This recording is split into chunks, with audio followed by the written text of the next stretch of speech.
Climate change is causing more and more impacts, such as floods and droughts. One of the mediating factors needed for these events to develop into conflict is a rise in food insecurity. When we have climate impacting rainfall, impacting agriculture, impacting food and food availability, the results that people will do a lot of desperate things when they have no food. And unfortunately, this includes insecurity and this includes conflict. But what is food security? The international community came to a common definition of the concept, which are the 4 dimensions: availability, access, utilization, and stability. Conversations about food security, they tend to focus a lot on supply and food availability and how we can make sure that there's enough food available for a growing global population. And while this is an important question to ask, this has come at the expense of the other 3 dimensions. Look at the access dimension, for example. A lot of people are not able to afford food, even if it's widely available. Some of the reasons for this are the high prices of food.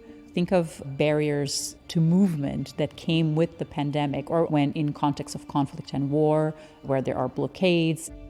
Food utilization pertains to food not being able to be utilized correctly, lacking access to water or utensils for cooking food.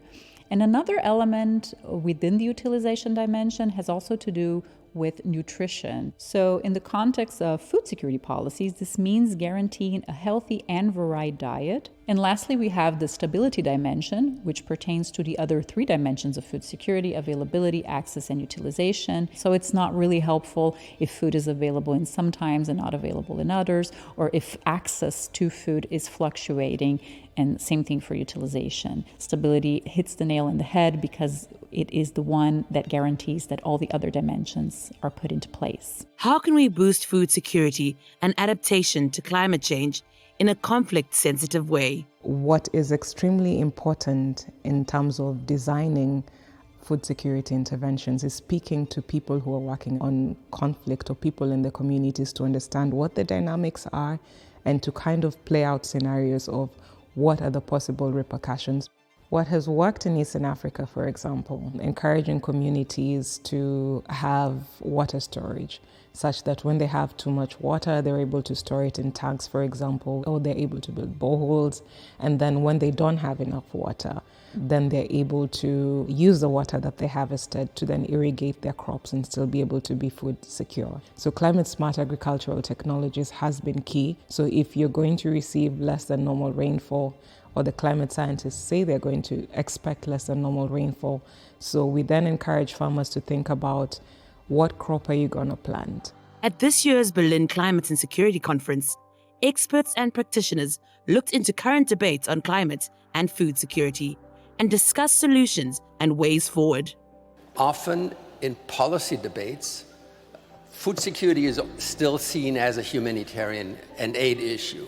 And I think there is a need to move the conversation forward into a more strategic, security-related environment where we really can come up with systemic solutions to what is tending to be a food system of 2 worlds, a food system that works mostly in the northern part of the globe and a food system that does not tend to work in the southern part of the world. We need to be more strategic and more disruptive in the solutions. So empowering already those what we call disruptive seeds that are already trying to avert, to change the power dynamics in certain contexts. We do have the data.